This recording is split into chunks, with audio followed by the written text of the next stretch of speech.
What's good, everybody? It's your boy, O'Shea Duke Jackson, back at it again with another episode of The Celebrity Jump. Lori Harvey, indeed, is a very popular model influencer, largely because of the work that her stepfather, Steve Harvey, has done as a comedian. Definitely has opened it up for her. And I'll say this, Lori Harvey is very beautiful. She keeps herself up very well. And she's dated some of the most known names that Hollywood has to offer. Diddy, Future, Michael B. Jordan. I heard Drake, Meek Mill. It's almost like this lady, changes guys every 5 minutes. And she's quite honest about how she sees the world. If it doesn't benefit her, if it doesn't fit her, she's not interested, right? It has to suit her desires for her to take it seriously. Got it. And I always talk about that guys that usually have money won't go for such an arrangement. I always say that. But you know what? Sometimes I can be wrong. Why, guys? Because there's always an exception to the rule. The exception to the rule, and her point in life right now, is Lori Harvey. She's the exception to the rule.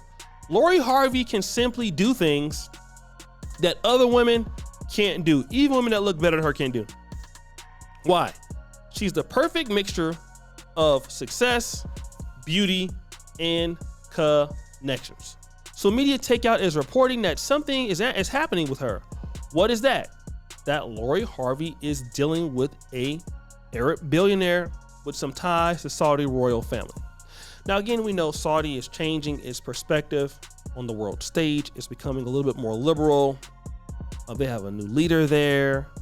So, women and men can be out in public now. So this doesn't really shock me because, Saudi is, I'm not saying trying to get like Dubai, but we see what they're doing in boxing.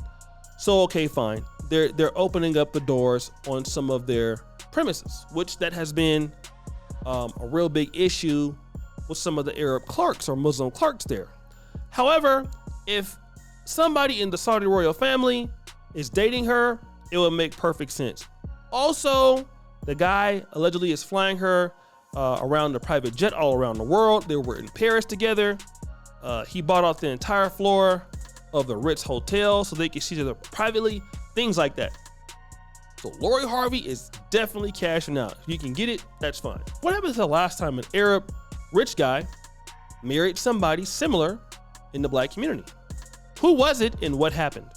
A religious clash, accusations of abuse, and even calls to the police have all been factors in Janet Jackson's lengthy custody battle for her son with ex-husband Wissam Almana. 6 years in, where do things stand? When Janet Jackson gave birth to her son, Issa Almana, in 2017, the months that followed were tainted by her custody battle with her ex-husband, Wissam Almana. Jackson and Almana have a long history with each other. The couple got engaged in 2011 and walked down the aisle just 1 year later.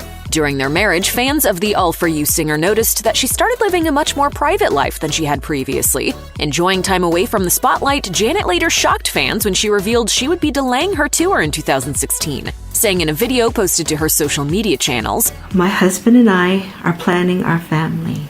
Later confirming her pregnancy, Jackson told People, "We thank God for our blessing." But just a few months after she welcomed her son Issa, the singer announced that she and Almana were beginning the process of getting divorced. Jackson said in another video, "Yes, I separated from my husband.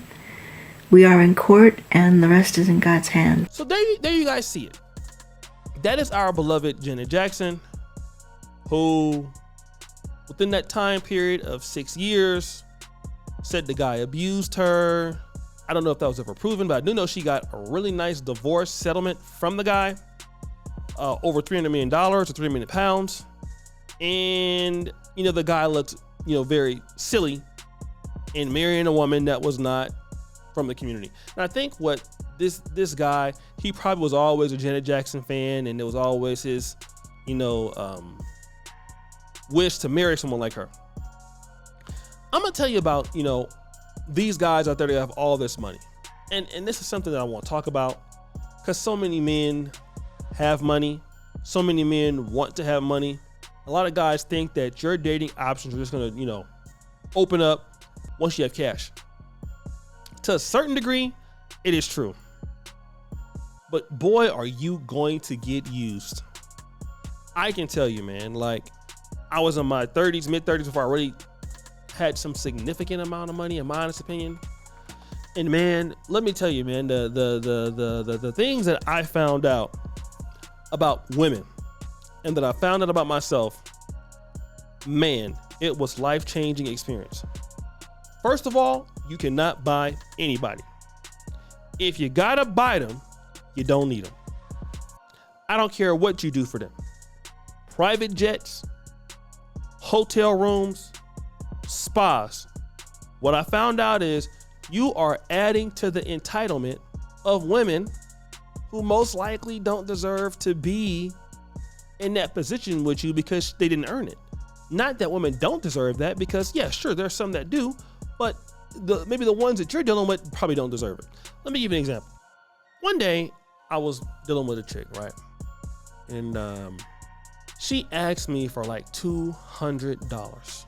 I just got through clapping the cheeks too, right? Like the day or so before.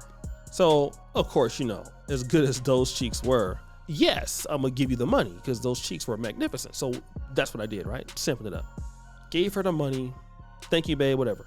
Within 30 minutes, she posted a picture inside of a business class VIP at the airport. I said business class ticket to Dubai. I'm sitting there and I'm like, what am I looking at? Like, is she really going to Dubai? Yes, she's going to Dubai after asking me for $200. Another dude spent $5,000 taking her there. This is a true story. I wish I was lying. So I'm messaging her like, you're on your way to Dubai? She was so happy to get the ticket. She was too stupid to realize that I was looking there. I was looking right at it. So anyways, she goes there and sure enough, another guy has paid for the ticket. This is a true story. I really wish I was lying. It's really a true story. So now, the whole time I'm sitting there idly by and I'm like, well, damn, I got played. Not only did I got played, the other guy got played, but riddle me this. I just paid less money than he did. We're both getting the same cheeks. I spent $200, he just spent $5,000. And if I forgive her and she comes back here, guess what? I'm gonna get those cheeks. And you know what? That's how it always works. It always works like that. And you don't want to work so hard to get your money, to give it to somebody who doesn't care. Nothing is worse, guys, making a lot of money for somebody who just doesn't give a shit. It is awful. It is terrible. You feel so disenfranchised and you start to really dislike people, man. But you gotta stop that. And these guys that have all this money and just spending it on women, man, they're gonna be so heartbroken when they find out that somebody is getting those cheeks for free. So guys, what do you think? It's your boy O'Shea Duke Jackson back at it again with another episode of Celebrity Drunk. Preacher for you, Bell. We're out.